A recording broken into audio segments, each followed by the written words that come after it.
Hi all, welcome to the English class of Leeds College. So, as you know, the last class we discussed a wonderful song written by Bob Dylan. Okay, I think you have enjoyed that song. Today we are going to discuss the next chapter. It's a story. It is written by Archibald Joseph Cronin എന്ന് പറയുന്ന റൈറ്ററാണ്. A.J. Cronin എന്ന് പറയുന്ന റൈറ്ററാണ് ഈ story എഴുതിയിരിക്കുന്നത്. The story is entitled as the best investment I ever made. This is not a story, it is a real incident based story, or we can say just like anecdote. What is an anecdote? Anecdote means, anecdote means any story or anything that is written on the basis of a real incident, and the author has also made some additions as his own imaginations, on the basis of his own imaginations. That is anecdote. So have a look at the profile of that writer, Archibald Joseph Cronin, MD, DPH, MRCP. All are his qualifications. 1896-1981 was a Scottish novelist and a physician. Physician means doctor. His career as a novelist started in 1930 when he was designated with a chronic ulcer and was compelled to take 6 months complete rest. Okay, so while he was his busy schedule, he was affected by ulcer. Okay, chronic ulcer, so that the doctor compelled him to take rest. During that time, he might start his writing career. During this time, he was able to indulge in his lifelong desire to write a novel, having previously written nothing but prescriptions and scientific papers. His first novel was Hayter's Castle, and the most popular being The Citadel. Many of his stories have been adapted to Hollywood movies. So he's one of the most celebrated writers in the world of literature. He is named as Archibald Joseph Cronin. He was a physician. While he was suffering from ulcer, he was instructed to take rest for 6 months. During that time, he started to write novels. Okay, so have a look. So let's start. This is the as a doctor, he has come across with many different kinds of people, and he has come across with different kinds of behavior. So he shares such a beautiful experience and a different experience that he had while he was working as a doctor. Okay, so the title of the story is The Best Investment I Ever Made. So when you hear the word investment, the first thing come to your mind is the bank, commercial bank. But actually this is not the investment that we deposit in the bank. This is another kind of investment. That is the best investment. The best investment in one's life that he makes in a bank, in commercial bank, might be his best investment. Here it is, but in this story, in this anecdote, we can see that that is not the best investment. So the word investment is differently presented, differently exposed to us, to the readers. That is what we are going to learn. Okay, the first paragraph. On the second day, out from New York, while making the round of the promenade deck, I suddenly became aware that one of the passengers was watching me closely, following me with his gaze every time I passed. I wanted to rest, to avoid the tedium of casual and importunate shipboard contacts. I gave no sign having noticed the man. Second paragraph. Yet there was nothing importunate about him. On the contrary, he seemed affected by a troubled, rather touching diffidence. He was in his early 40s, rather short in build, with a fair complexion and clear blue eyes. His thin hair had begun to recede from his forehead. His dark suit, sober tie, and rimless spectacles gave evidence of a serious and reserved disposition. At this point, the bugle sounded for dinner and I went below. Okay, so have a look. First paragraph. On the second day out from New York, while making the round of promenade, that might be a new word for you. Promenade. Promenade deck means a space for public walk.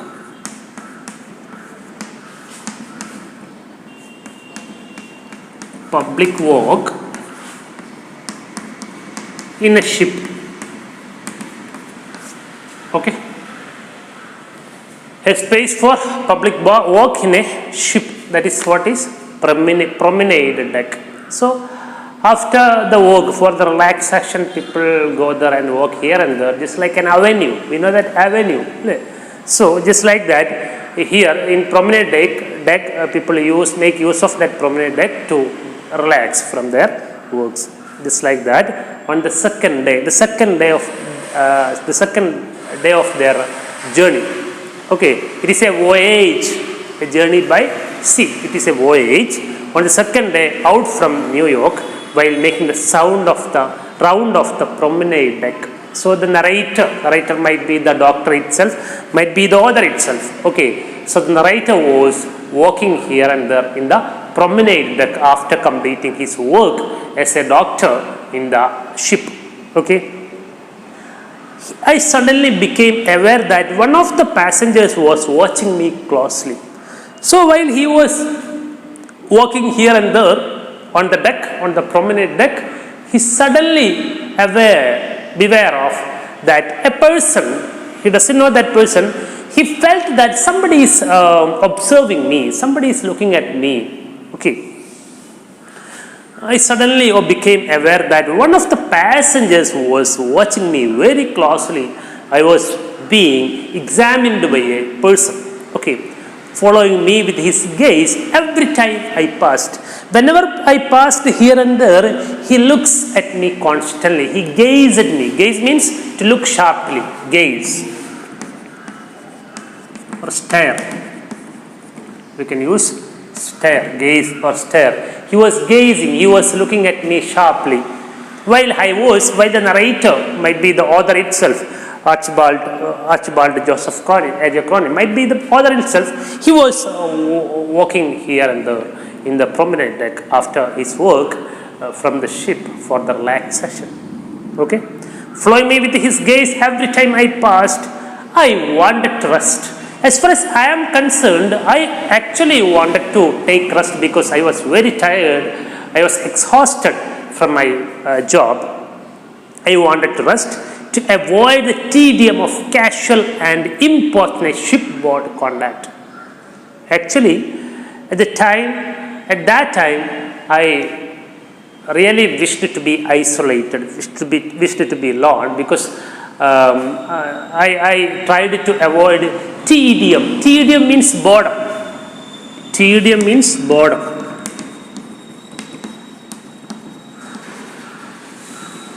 Boredom.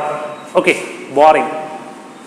So, to avoid the tedium of casual and importunate means disturbing.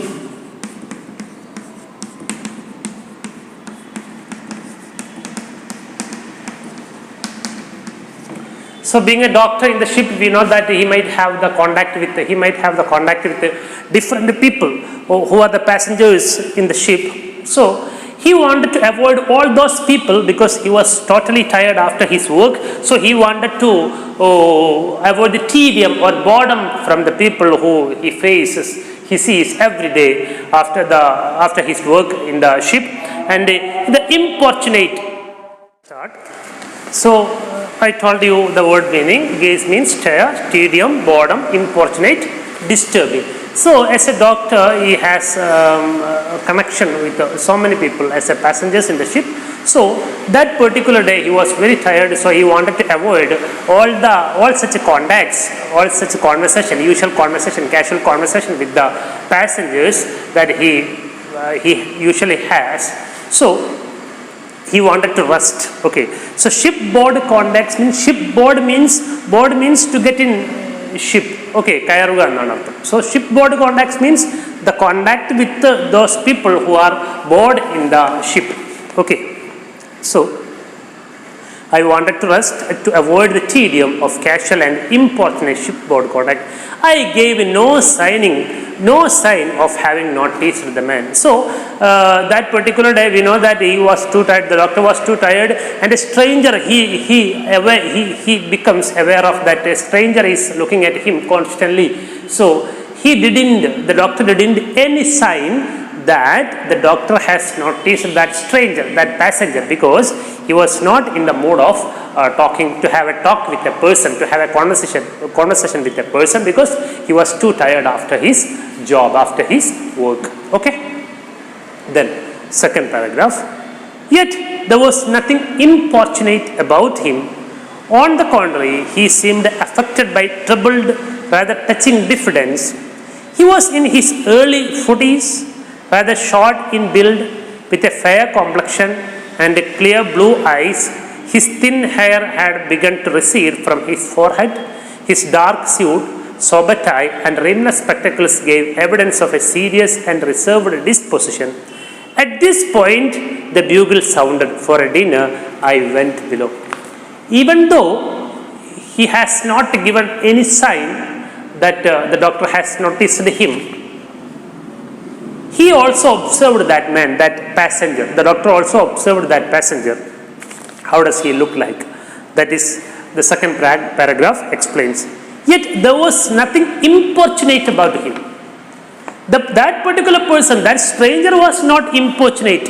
He was not disturbing, but being I am tired, I could not talk with him. Okay, he was not at all importunate.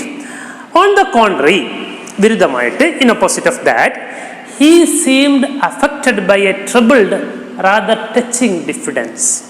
Diffidence is the opposite of confidence. Confidence. Opposite diffidence. From the appearance, the doctor could understand that stranger, that passenger is somewhat diffident. He is not confident. He has the lack of confidence. Such a state is known as diffident. Okay, so that is known as diffidence. Okay, he is in the state of diffidence. Okay, so what the doctor means is that he has to say that passenger has to tell something to the doctor, but he is unwilling. He has not that much confidence to go to the doctor and talk. Okay, so he was he is affected by a troubled. He has some inner conflict in his mind whether he has to go to doctor and have a talk with him or not. Okay, that is what he is thinking. So he was looking diffident, which means the opposite of confident. He has the lack of confidence. Okay, he was in his early 40s. That passenger is about 40 years of old, rather short in build, is not that much tall, he is short in physique.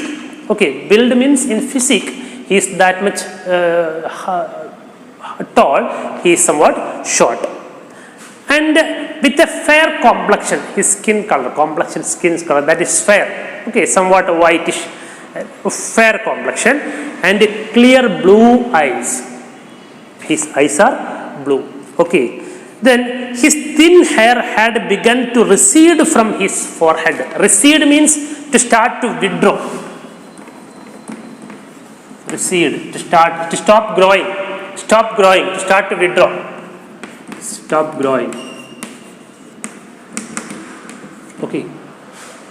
From the forehead, his hairs have started to recede, which means he has a bald head, somewhat a bald-headed man. Okay, kashandi ulloru manushan. Okay, recede from his forehead. His dark suit, he has worn a coat, a suit. His dress is somewhat dark, and he has worn a sober tie. Sober means what I have to say, grey, somewhat grey. it is not that much, it has not that much color, it has been dim, his tie is somewhat dim. And rimless spectacles, he has a frameless, not like this, not like this frame, there is frameless, that is rimless, there is a rimless spectacles, gave evidence, all his appearance gave the evidence of it, that proves, his appearance proves that he is a serious and reserved disposition. Disposition means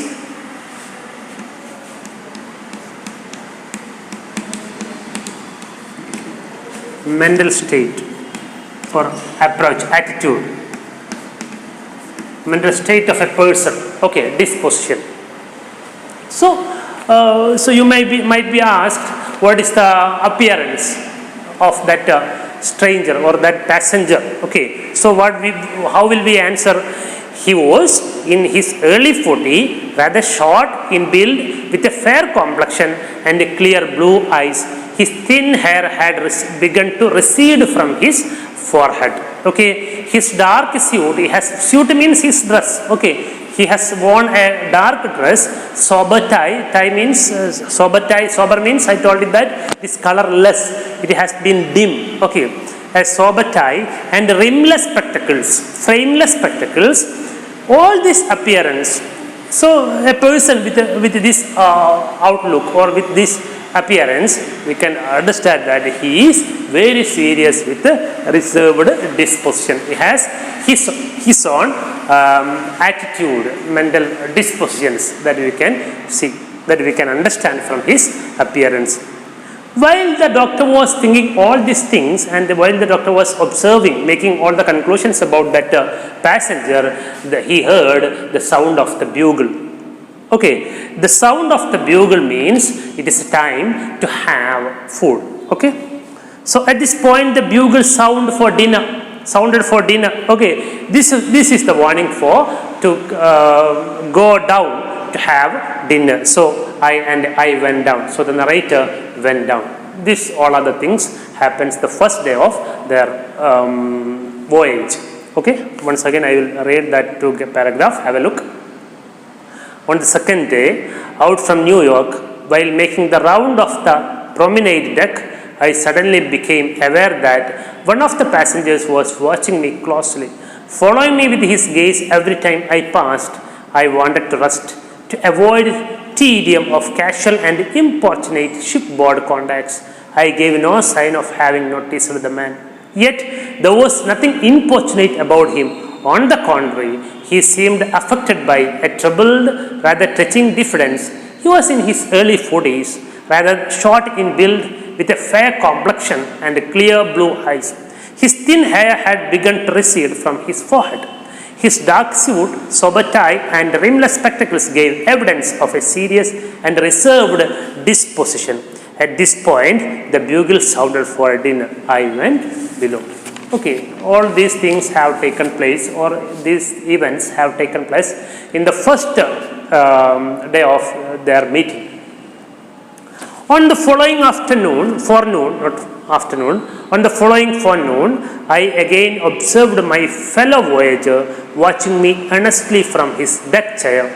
Now, a lady was with him, obviously his wife. The situation by this time had begun to intrigue me. I discovered from my steward that they were Mr. and Mrs. Johns. From a small suburb of London, when another day passed without event, I began to feel certain that Mr. Johns would remain too shy to carry out his obvious desire to approach me. However, on our final evening at sea, Mrs. Johns decided the matter. With a firm pressure on his hand and a whispered word in his ear, she urged her husband towards me as I passed along the deck. "Excuse me, doctor, I wonder if I might introduce myself." He spoke almost breathlessly, offering me the visiting card he held in his hand and studying my face to see if the name meant anything to me. Then, as it plainly did not, he went on with the same awkwardness. "If you could spare a few minutes, my wife and I would like to have a word with you." Okay, this is what is the things happened in the following days. Okay, on the following forenoon, the time between morning and noon at 12 o'clock. Okay, that is what is forenoon. Okay, uchakku munbu. On the following forenoon, I again observed my fellow voyager. I again observed.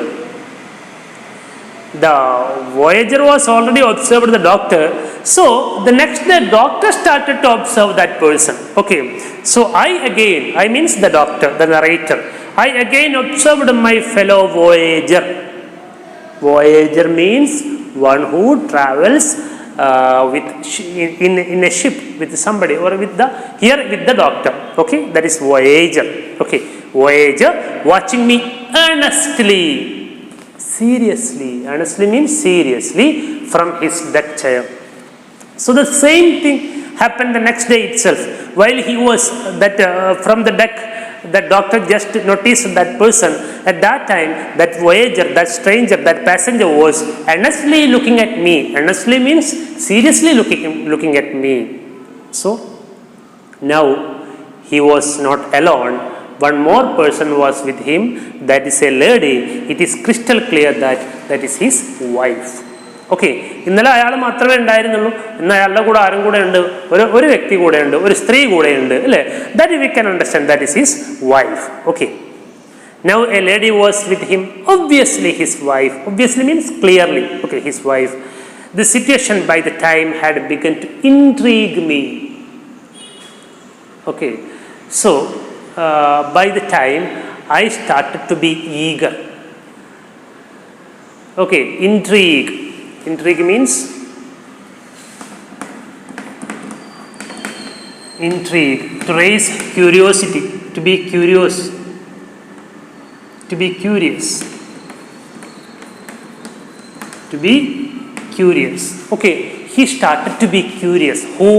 Not that passenger, but the doctor. Doctor, day by day, or the event by event, doctor became so curious, so eager, that he wanted to know something about that stranger, or that voyager who has been observing me for a few days. The situation by this time had begun to intrigue me. I discovered from my steward. Steward means ship crew, the workers in a crew, in a ship. Okay, that is steward. So I inquired about that person, about that voyager, inquired to that steward, that other crew in the ship. So he could conclude that he is Mr. Johns, and another one is his wife, Mrs. Johns. Okay, they were I discovered from my steward that they were Mr. and Mrs. Johns from a small suburb of London. They were from London. Suburb means it is an area that is too away from city. Okay, far away from city. An area that is far away from city. ടൗണിൽ നിന്ന്, അല്ലേ, നഗരഭാഗത്ത് നിന്ന് മാറി നിൽക്കുന്ന സ്ഥലത്തെ നമ്മൾ suburbs എന്ന് പറയുക. So they are from A suburb of London. Okay, when another day passed without event. Okay, so that day also passed without any particular event. I began to feel certain that Mr. Johns, Mr. S means Mr. Johns, would remain too shy to carry out his obvious desire to approach me. So in the following days, I could understand one thing, that the doctor could understand one thing, that Mr. Johns has to tell me something. But because of being too shy and being too diffident, he could not talk with him. Okay, so I began to feel that this doctor began to feel that he started things that Mr. Johns would remain too shy. Okay, he from carrying out means to implement. Okay, he wanted to implement something. He wanted to do something. That stranger, that voyager has to do something with the doctor, but he is too shy. He is not courageous. He is diffident. He has not such that much confidence to carry out his obvious desire. Okay, so he has to do and he has to fulfill an obvious desire. There is a desire in his mind that he wanted to come to the doctor and have a talk with him. To to approach me. However, on our final evening at sea, Mrs. Jones decided the matter. And the final day of our voyage, Mrs. Jones, Mr. Jones' wife, Mrs. Jones, decided the matter. He took a decision, a firm decision. Today, they have to talk with the doctor. Okay, that is what is decided the matter. That is why they decided the matter mean they decided to have a talk with the doctor. Okay, with a firm pressure on his hand and a whispered word in his ear, she urged her husband towards me as I passed along the deck. So, while I was passing along the deck, while I was walking here and there along the deck, promenade deck, I could see that his wife, which means Mrs. Jones, has been pressuring on his hand to do something, compelling him to do something by pressuring on his hand and whispering some words in his ear.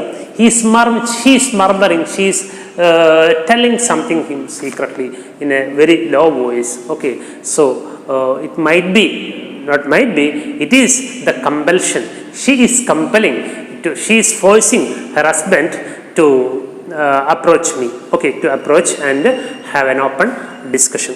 Okay, she urged her. She urged her husband. She urged means compelled, forced. She urged her husband towards me as I passed along the deck. Okay, so they came towards me and they started to have a talk. Excuse me, doctor. I wonder if I might introduce myself. Doctor, if you don't mind, can I introduce myself? He spoke almost breathlessly, at a stretch, because of his, what I have to say, his worry. Okay, because of his lack of confidence, he stretched that sentence. What is that sentence? Excuse me, doctor, I wonder if I might introduce myself. That introducing words or that sentence, he said at a stretch without any pause because he was too worried. Okay, offering at the same time. While talking this, while he is telling this sentence, he was offering, he was extending, he was giving his card. Okay, offering me the visiting card. He held in his hand and studying my face to see if the name meant anything to me. While he was giving me the card, on the visiting card, we know that his name would be there, that voyager's name would be there, and his address would be there. And that voyager was giving the card to the doctor, the passenger was closely observing, closely noticing, closely looking at the doctor's face, whether the name on the card make any changes on the facial expression of the doctor. അല്ലേ, ആ card ഇങ്ങനെ കൊടുക്കുന്ന സമയത്ത് അല്ലേ, ആ കാർഡിൽ കാണുന്ന എന്താ പേര് കണ്ടിട്ട് ആ പേര് എന്തെങ്കിലും ഭാവവ്യത്യാസം ഡോക്ടറിൽ ഉണ്ടാക്കുന്നുണ്ടോ എന്ന് ആരിങ്ങനെ വല്ലാതെ നോക്കി നമ്മുടെ അല്ലേ എന്താണ് ഈ മിസ്റ്റർ ജോൺസ് നോക്കി. What do you understand from this incident? From this incident we can conclude one thing, that they have met before. They have met before somewhere else. Okay, we don't know where it is. That is what we are going to understand. Okay. Then, as it plainly did not, he understood, Mr. Jones understood his name does not make any change in doctor's face, in doctor's facial expression. He went on with the same awkwardness. Awkwardness means shyness. Okay, so with the same awkwardness, he continued to talk with the doctor.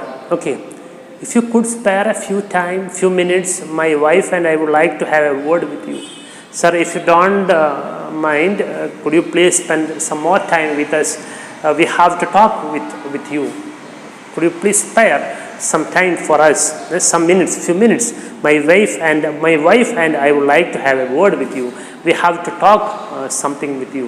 Could you please, if you don't mind, could you please come with us? Okay, so these are the things that we have to. So we have taken the four paragraphs. Last 3 and 4th paragraph. Have a look. Once again, I will read. On the following forenoon, I again observed my fellow voyager watching me earnestly from his deck chair. Now a lady was with him, obviously his wife. The situation by this time had begun to intrigue me. I discovered from my steward that they were Mr. and Mrs. Jones from a small suburb of London. When another day passed without event, I began to feel certain that Mr. Jones would remain too shy to carry out his obvious desire to approach me. However, on our final evening at sea, Mrs. Jones decided the matter with a firm pressure on his hand and a whispered word in his ear. She urged her husband towards me as I passed along the deck. "Excuse me, doctor, I wonder if I might introduce myself." He spoke almost breathlessly, offering me the visiting card he held in his hand and studying my face to see if the name meant anything to me. Then, as it plainly did not, he went on with the same awkwardness. "If you could spare a few minutes, my wife and I would like to have a word with you." So, what are the new words that we have come across with today's class? One is promenade. Promenade. I told you what is the meaning of promenade. A space for public walk in a ship or on a ship. Okay.